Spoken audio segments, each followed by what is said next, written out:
Boa noite a todos, a paz do Senhor Jesus.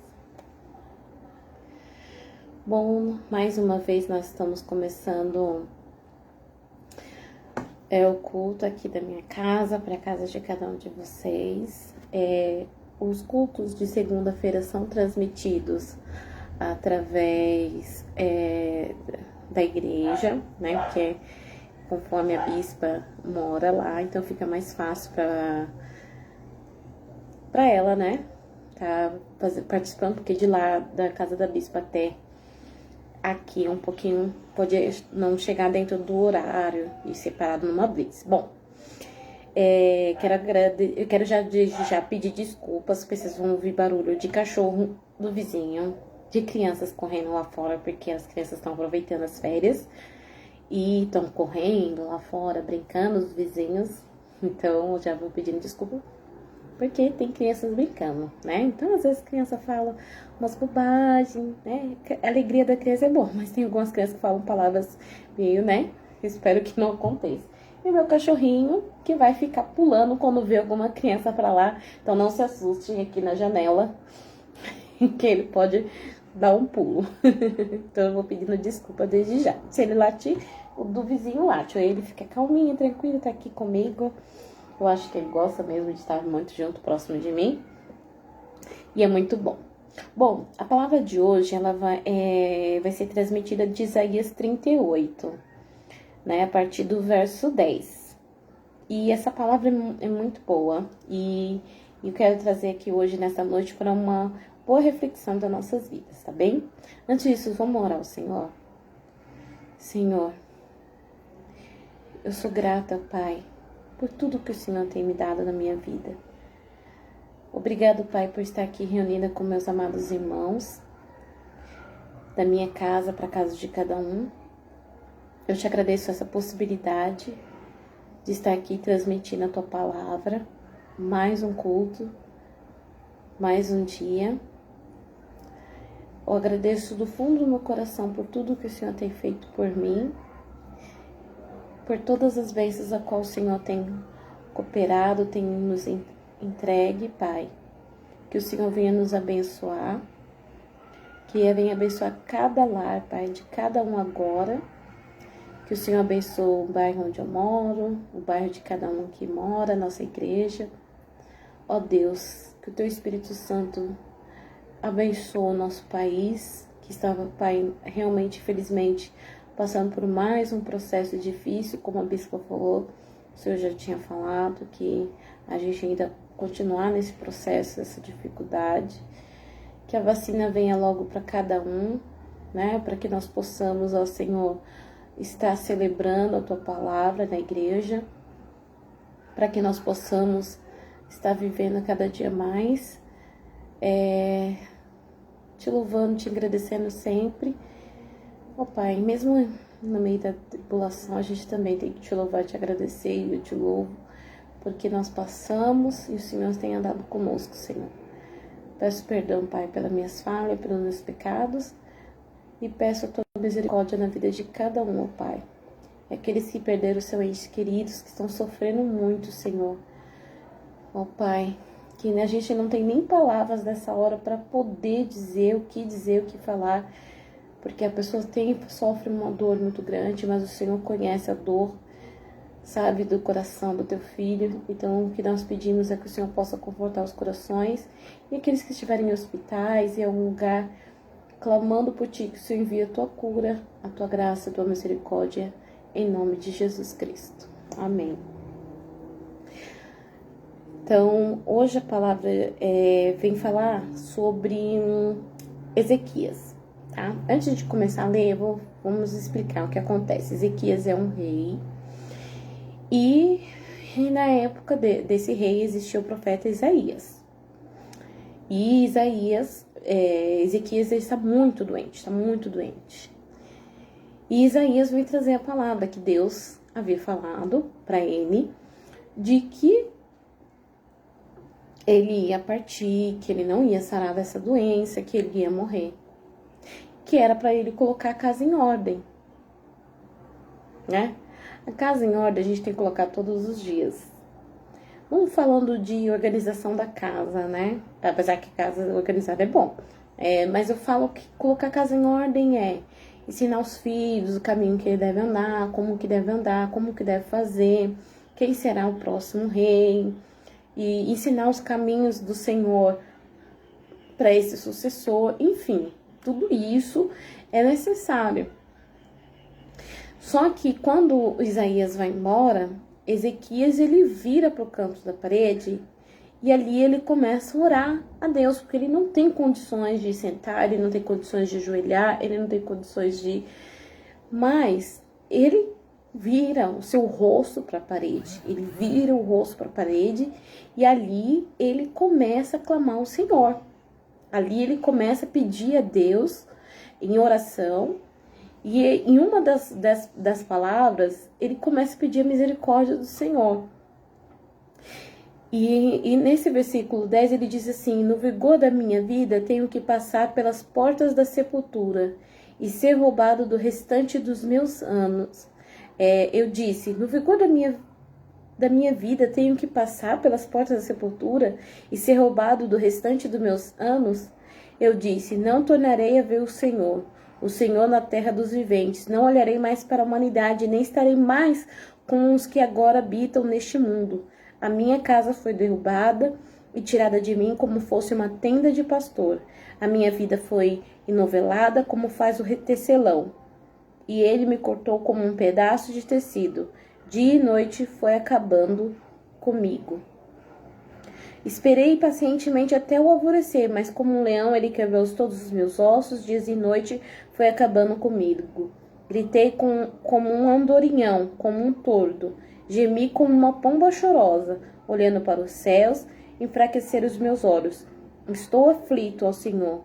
Vem em meu auxílio. Deixa eu falar uma coisa para você. Um rei, ele sabia, o rei Ezequias, que Deus era maior que ele. Independente de quem ele era, de como ele era, mesmo que ele fosse um rei, ele era Deus é muito maior do que ele, o pai é muito maior que o filho. Então ele sabia que estava prestes a partir naquele momento. E a única pessoa que poderia socorrê-lo, a única pessoa que ele poderia pedir, seria para Deus. Para mais ninguém ele poderia pedir, a não ser para Deus. E neste momento ele começa a clamar ao Senhor e começa a dizer como ele está se sentindo, como ele está sofrendo, como ele está angustiado, como ele está sofrendo de dores, que ele não conseguia levantar da cama, que ele não tinha forças para gritar, ele não tinha forças para clamar a sua voz. Então ele começa a dar exemplos de como que ele está naquele momento, de como que ele está se sentindo, como que ele está se portando naquele momento. E Deus, então, quando ele vê o sofrimento, quando ele vê a angústia, quando ele vê que ele está pedindo, Senhor, olha para mim, olha, eu tô aqui, eu tô sofrendo, eu não tô conseguindo dormir porque eu tô sentindo dor, eu estou desesperado.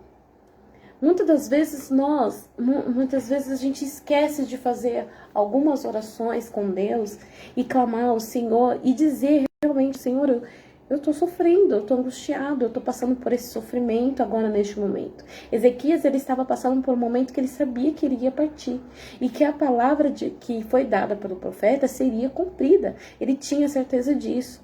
Então ele precisava dizer para Deus o que ele estava sentindo, como que ele estava, o medo que ele estava passando. Por quê? Porque ele sentia que ainda tinha muito para viver. E que ele não ia mais viver, que ele não ia estar mais com Deus, porque ele não estaria na terra andando com Deus. Então ele começa a clamar ao Senhor, ele começa a pedir uma restauração na vida dele. Ele começa a pedir, Senhor, restaura a minha saúde e deixa-me viver. Muitas das vezes a gente tem que falar, Senhor, eu tô te clamando por isso que eu tô passando, por essa luta que eu tô passando, deixa eu ganhar essa batalha. Eu preciso ganhar essa batalha. Às vezes, irmãos, nós temos que ser humilde e reconhecer que somos fracos, reconhecer os nossos pecados, reconhecer as nossas falhas.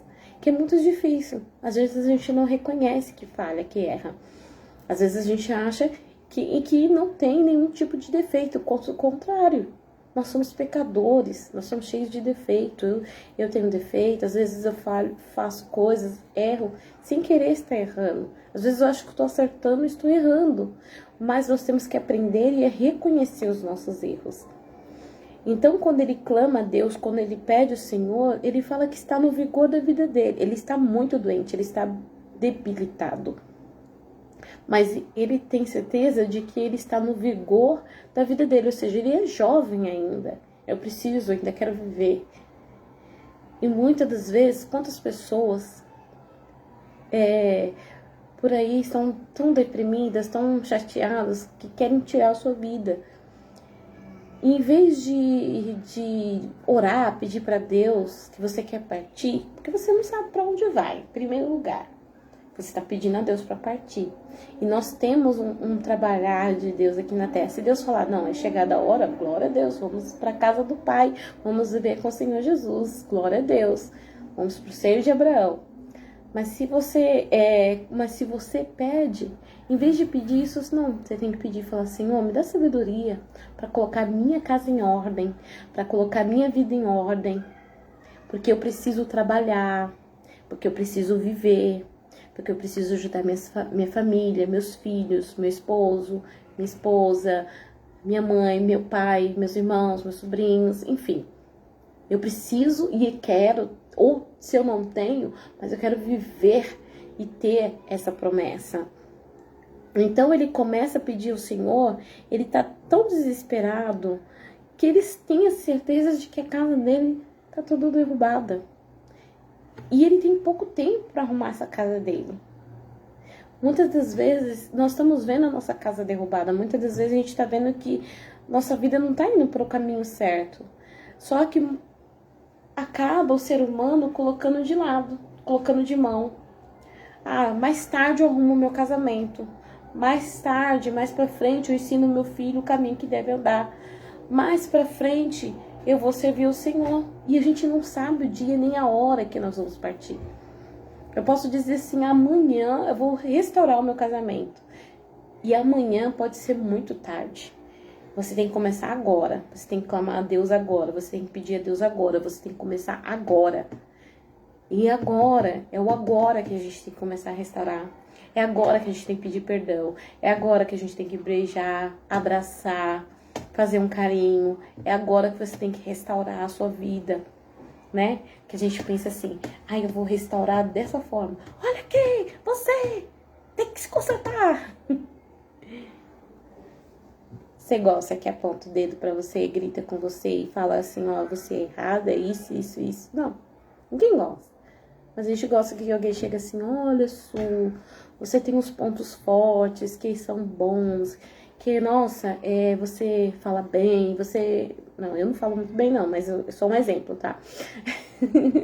Você é isso e aquilo, enfim.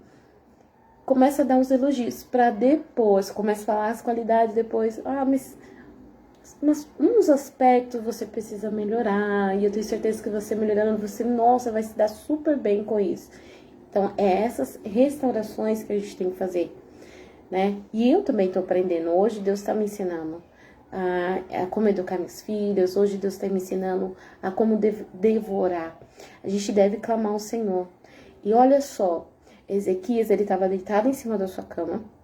Ele estava deitado na cama e ele virou para a parede. Ele não estava ajoelhado, ele não estava em pé, ele estava debilitado. E ele orou, pediu a Deus e ele virou de costas.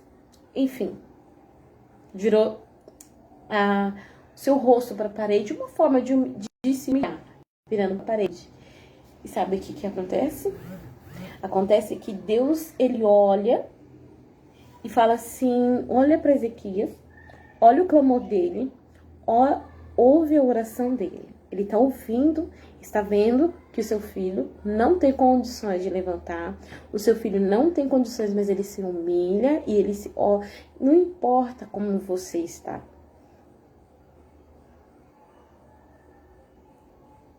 Ele vai olhar para você, vai ver sua oração, ele vai olhar para dentro do seu coração se há verdade no seu coração. Porque a gente pode enganar muita gente com choro, com cenas, mas Deus não. A gente não consegue fazer teatro com Deus.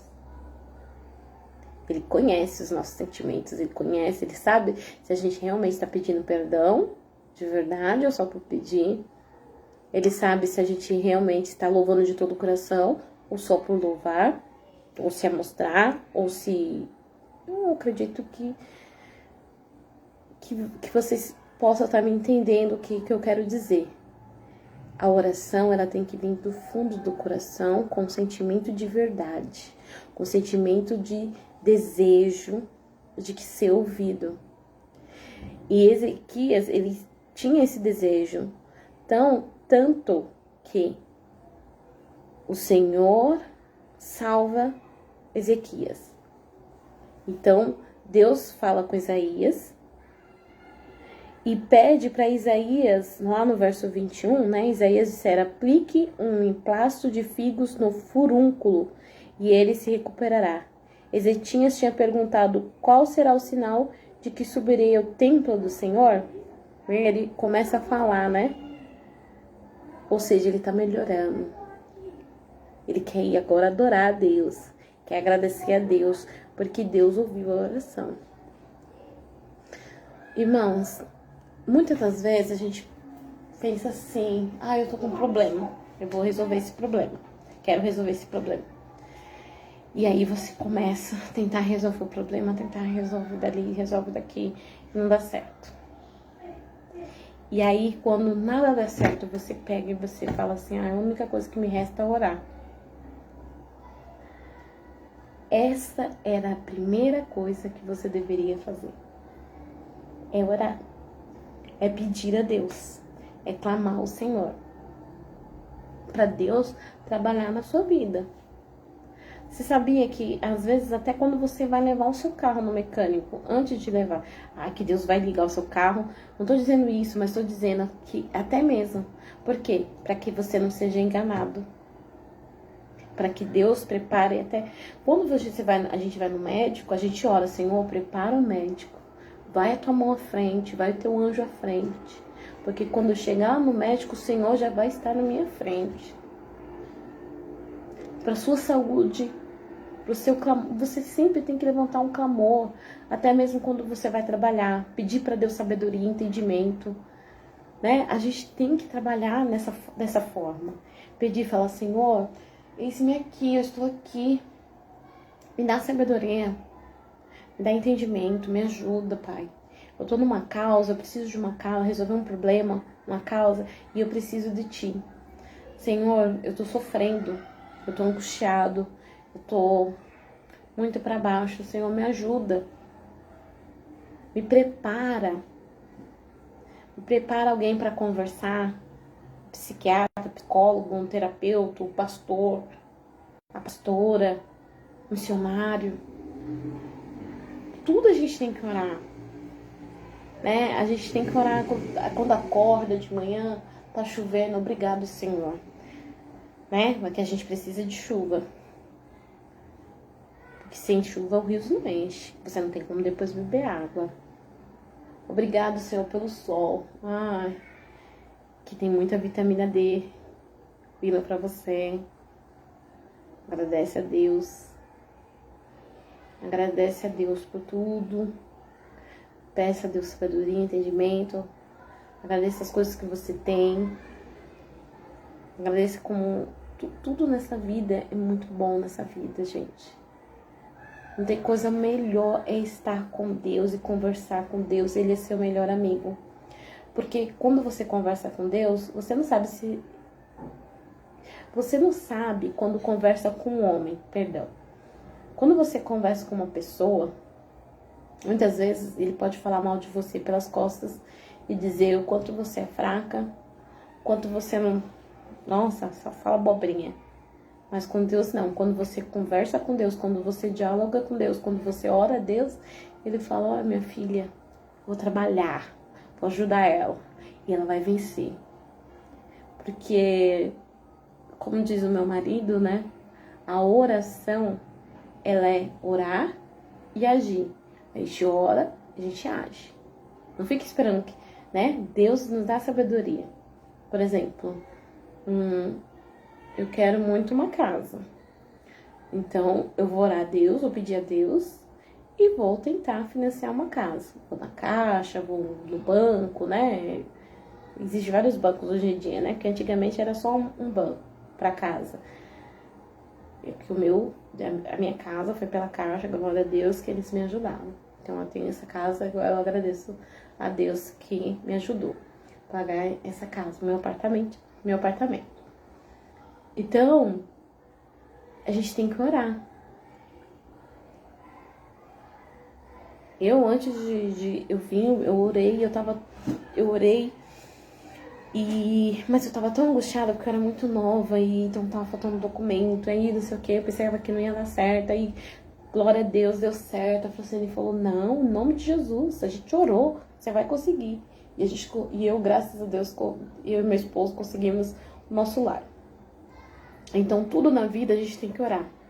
Até mesmo quando vai tirar um carro, quando vai ganhar neném, quando deseja ter um filho, em tudo a gente tem que orar, em tudo, abrir um comércio, todo trabalhar, seu trabalho, enfim, a gente tem que orar, tem que agradecer, tem que pedir a Deus e pedir para Deus sabedoria e entendimento da nossa vida. E assim como Ezequias fez, virou seu rosto e orou com todo o seu clamor, com todo o seu fervor, com toda a sua oração, com todo amor, com toda a compaixão, com todo... Ele orou e clamou a Deus. E Deus ouviu o clamor. Hoje eu convido você a fazer este movimento, a oração. O clamor pela sua casa, o clamor pela essa nação brasileira que nós precisamos orar e pedir a Deus, Senhor, sara a nossa terra. Para que Deus, Ele ouve lá do céu e venha derramar essa vitória. Então a gente tem que clamar a Deus. Não desiste, ora ao Senhor. A primeira coisa que nós devemos fazer é orar a Deus, clamar ao Senhor. Então, Ele ouvirá nossas orações. É igual aquele hino que... Ora a Deus, que privilégio, ouvir a voz do Criador, falar com Deus, faz bem a alma, falar com Deus, me satisfaz. A gente tem que falar, a gente tem que orar, a gente tem que clamar. Eu posso ter errado aí o hino, porque às vezes a gente acaba usando o telão, mas esse hino que fala quão grande é o nosso Deus e qual é a misericórdia de nosso Deus. Deixa eu falar pra você, Deus não te desampara. Ele está com você sempre. Sempre. No luto, na alegria, na tristeza, na saúde, na doença, na riqueza, na pobreza. Deus está sempre com você. Você fez uma aliança com Deus e Ele fez uma aliança com você. Onde você estiver, como você estiver, Ele vai estar junto com você. Ele se alegra junto com você. Quando você se alegra, Ele fica triste quando você está triste. Enfim, Deus, Ele te ama. E Ele sabe o que é melhor para nós. Amém? Então vamos orar ao Senhor?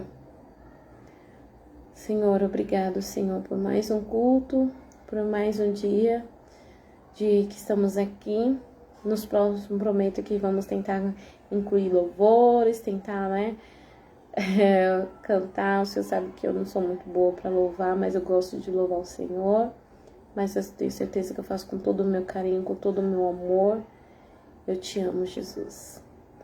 Peço a tua graça, a tua misericórdia na vida de cada um. Que esses sofrimentos, essas angústias que nós estamos passando devido a essa pandemia, em nome de Jesus, vai passar, né? E que nós vamos celebrar, Pai Celestial, a vida. Que o Senhor abençoe cada um agora que está ouvindo, que vai ouvir a Tua palavra. Que o Senhor derrama a Tua unção, a Tua cura, as Tuas bênçãos sobre a vida de cada um. Que o Senhor possa operar o Teu milagre, Pai, e dar a vitória. Ó Deus, abençoa Teus filhos, Pai, eu te peço. Eu não sei, Pai, a necessidade dos Teus filhos, mas o Senhor conhece cada necessidade e sabe, Pai. Que o Senhor venha à frente, Pai, os Teus filhos que estão desesperados, clamando por Ti. Ó Deus, eu te peço em nome de Jesus que o Senhor possa abençoar e dar vitória para os Teus filhos, ó Pai. Ó Pai, ouça a oração dos Teus filhos que te clamam. Ó Pai, e abençoa em nome de Jesus Cristo. Amém. E que a paz do Senhor Jesus esteja com todos. Que essa palavra desta noite seja muito bem-vinda aí para vocês. E eu vou pedir depois para as amadas irmãzinhas enviar os louvores. Ai, eu tenho vergonha. Não tenha vergonha. Envie os teus vídeos. Que nós vamos amar ouvir as nossas crianças, enfim, as nossas coreógrafas que fazem as coreografias lindas, vão ser todos bem-vindos, tá bem? Que a paz do Senhor Jesus esteja com todos e que venha logo a vacina, que venha logo a cura e que nós estejamos em paz em nome de Jesus Cristo. Um beijo para cada um de vocês e a paz do Senhor.